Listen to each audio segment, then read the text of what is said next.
নবীগঞ্জ হাসপাতালে গিয়ে আমি খুব ডিপ্রেসড হয়ে গেছি যে মানুষগুলি সব মাটিতে শুয়ে আছে। একটা সভ্য দেশে এটা হতে দেওয়া উচিত না। হবিগঞ্জ 1 আসন থেকে নির্বাচিত মাননীয় সদস্য জনাব রেজা কিবরিয়া। জনাব রেজা কিবরিয়া, আপনার সময় 6 মিনিট। ধন্যবাদ আপনাকে। আসসালামু আলাইকুম। প্রথমে আমি কনগ্রাচুলেট করতে চাই, আপনি এই চেয়ারে বসেছেন। আমরা সবাই খুব সন্তুষ্ট হয়েছি আপনার কাজ দেখে। আর আমি আরেকটা ধন্যবাদ দিতে চাই স্পিকার সাহেবকে। মাননীয় স্পিকার আমাদের একজন বীর মুক্তিযোদ্ধা, যে আমাদের সারা দেশের মানুষ সম্মান করে। এটা আমাদের একটা গর্বের বিষয় যে উনি আমাদের অভিভাবক হয়েছেন।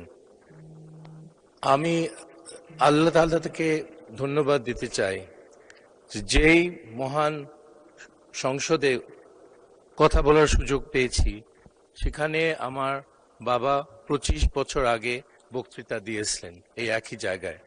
আমি ধন্যবাদ জানাতে চাই আমার নবীগঞ্জ বাহুবলের জনগণকে এবং আমার প্রধানমন্ত্রীকে। আমার জন্য এই সুযোগ উনি করে দিয়েছেন।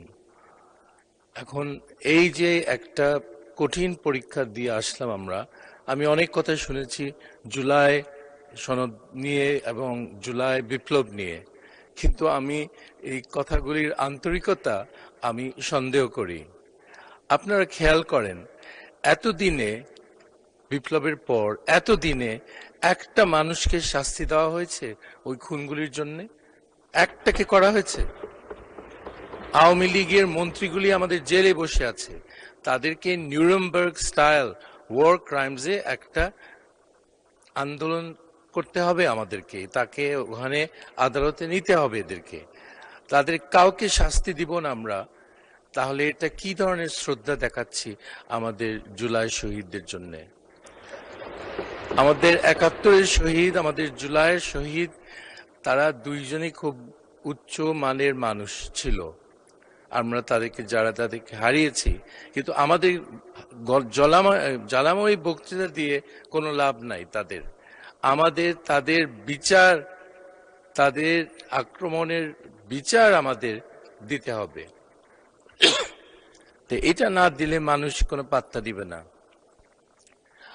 আমি শ্রদ্ধার সাথে জানাতে চাই যে আমার প্রধানমন্ত্রীর বাবা এবং মা, তারা যে দেশের জন্য কত বিরাট অবদান রেখেছে এটা বলা খুব কঠিন। একটা পরিবার থেকে 3 বার গণতন্ত্রকে রক্ষা করা হয়েছে, এটা কোনো ইতিহাসে, কোনো দেশের ইতিহাসে এটা নেই।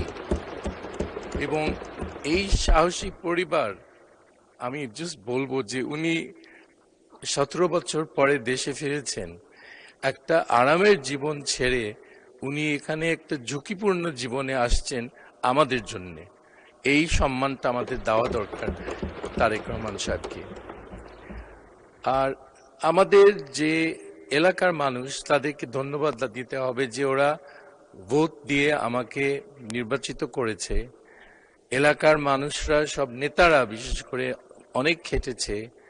আমার সহধর্মিনীও ছিল, সেও অনেক কাজ করেছে, সিমি কিবরিয়া, এটার জন্য আমি কৃতজ্ঞ। আমি কয়েকটা বিষয় নিয়ে কথা বলতে চাই, দেখি আমি সময় পাই কিনা। বড় বড় কয়েকটা প্রজেক্ট আমাদের নবীগঞ্জ বাহুবলে দরকার। মানুষের আকাঙ্ক্ষা যে বিএনপি ক্ষমতায় আসছে, তারা নিশ্চয়ই এগুলি করবে। 1 নম্বর হলো একটা 200 শয্যা, একটা মডার্ন আধুনিক একটা হাসপাতাল।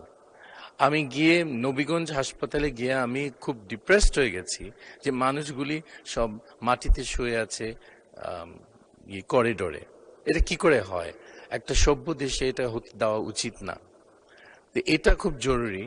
আরেকটা হলো একটা নার্সিং কলেজ। আমাদের মেয়েদের এই ফিল্ডে শিক্ষা দিলে তারা দেশে বিদেশে তারা যেতে পারবে ভালো চাকরিতে। বিদেশে গেলে শুধু না, এটা নট এনাফ। এবং আমাদের বিদেশে যাওয়ার যে ছেলেরা যেতে চায়, ওদেরকে ভালো চাকরিতে পাঠাতে হবে। শুধু বিদেশে তারা গিয়ে স্ট্রিট ক্লিনার হবে, এটা কোনো মানে হয় না।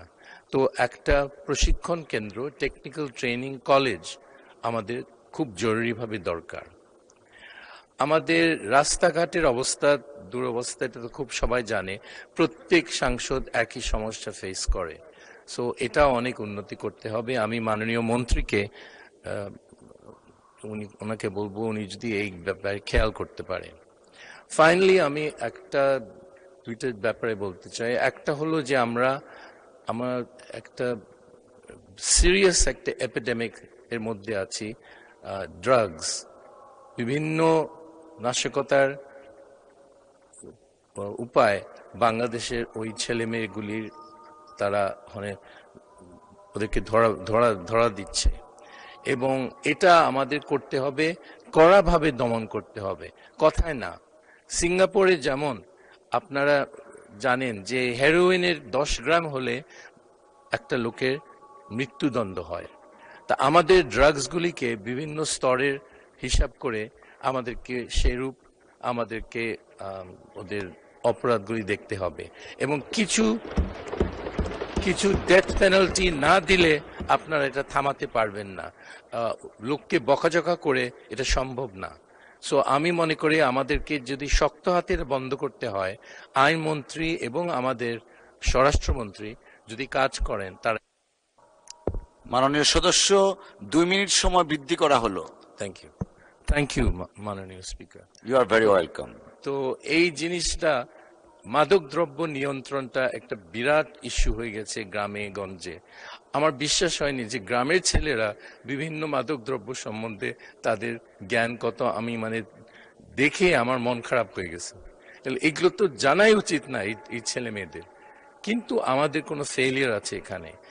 আমার একজন পুলিশ আমাকে বলল যে একজন মাদকদ্রব্য ট্রেডার, সে 50 বার তাকে ধরা হয়েছে, এবং 50 বার সে, ভালো আইনজীবী আছে ওনার, 50 বার তাকে ছেড়ে দেওয়া হয়েছে। তো লোকটা হাসে পুলিশ আসলে, বলে আপনারা কিছু করতে পারবেন না। তো এরকম অবস্থা আমাদের হতে দেওয়া উচিত না। সো তাদের আপনারা শক্ত একটা ব্যবস্থা নেন এই মাদকদ্রব্য ব্যবসায়ীদের। ফাইনালি আমি আমার শহীদ প্রেসিডেন্ট জিয়া রহমানের প্রতি আবার আমাদের কৃতজ্ঞতা জানাতে চাই আমাদের পরিবার থেকে। আপনারা হয়তো জানেন না, শাহ এম.এস. কিবরিয়া ছিলেন পররাষ্ট্র সচিব 3.5 বছর শহীদ প্রেসিডেন্ট জিয়াউর রহমানের সাথে, এবং ওনাকে মনোনয়ন দিয়েছে থাইল্যান্ডের রিজিওনাল পজিশনে আন্ডার সেক্রেটারি জেনারেল, উপমহাসচিব হিসাবে আমাদের প্রিয় প্রেসিডেন্ট জিয়াউর রহমান দিয়েছেন। তো আমি ওনার প্রতি আমি পার্সোনালি কৃতজ্ঞ। আমার বাবারা ওখানে খুব সুখে ছিলেন 11 বছর, কিন্তু আমি অনেক সময় লোকে জানে না আমরা পরিবারের প্রতি কত কৃতজ্ঞ। তো এখানে আমার বক্তব্য শেষ করছি। অনেক ধন্যবাদ, আর ধৈর্য নিয়ে আপনারা শুনেছেন, এবং আমাদের সমস্যাগুলি আশা করি মন্ত্রী মহোদয়রা দেখবেন। ধন্যবাদ। ধন্যবাদ মাননীয় সদস্য।